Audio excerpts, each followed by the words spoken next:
Hi, it's me again with CorelDRAW Tips and Tricks. Somebody emailed me a text-to-path question, and I probably answered it before in a video, but trying to find it, and so I'm going to go a little further in this one. They asked, how could you offset a text-to-path perfectly, because when it snaps to it. So I'm going to do two scenarios. Let's say you want this text-to-path exactly in the middle of these two rings.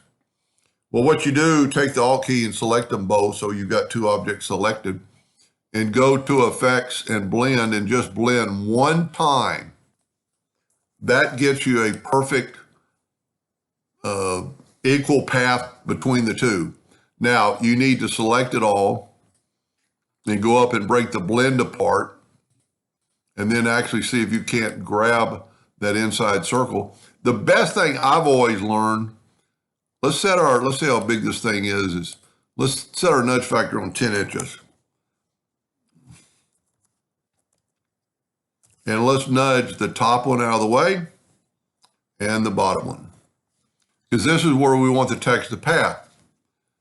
So we're going to grab the text to path, the text part, and you can see it's text to path. That's the wordage, it's Arial. We're going to go to text to path, and go right here, and it should snap right in the middle. Then what you're going to do, when you go to Object, and you actually have to get off of it, select it all, go to Object, break the text apart, get rid of our inside line, and then just nudge these two back. That way your text to path is exactly in the middle between those two circles if you're doing something like that.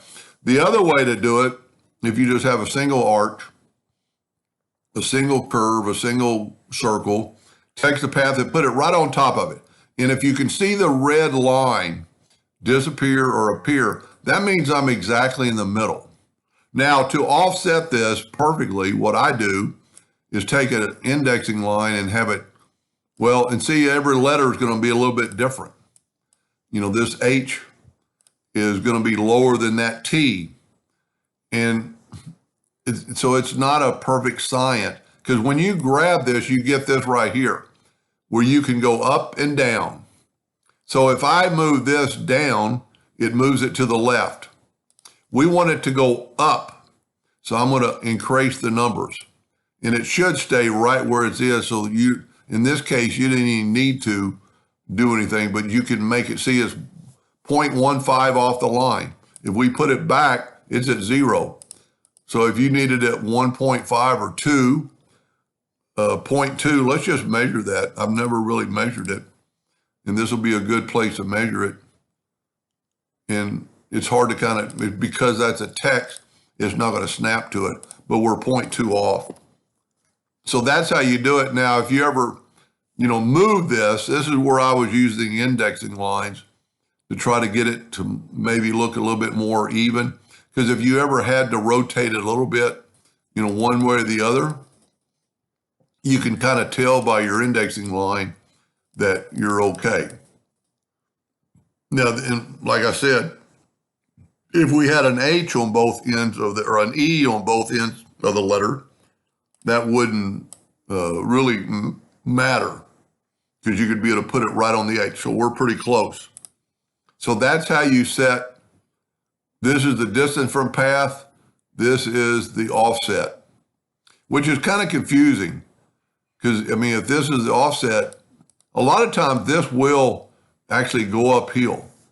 But it actually, you could put it like at 20, it'll go all the way around the other side of the path. Now, you can always double click on it and move it back and rotate it from the center. But if you just move this back to 0, it'll put it right back where it was. So two ways to text a path.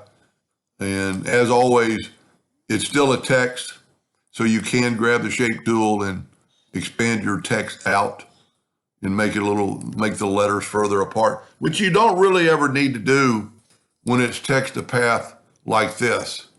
The only time I consider stretching it out, let's just use this word, because I did break it off the path. And a lot of people don't know you can go to text and straighten the text out. Now, when we need to put it at the bottom, even on the outside, it's a little bit more complicated and kind of irritating in it sometimes. Text to path. See what it does? It puts it in reverse. But there's our red line. And here's where we're going to need that offset, because then I'm going to mirror it one direction, mirror the other direction.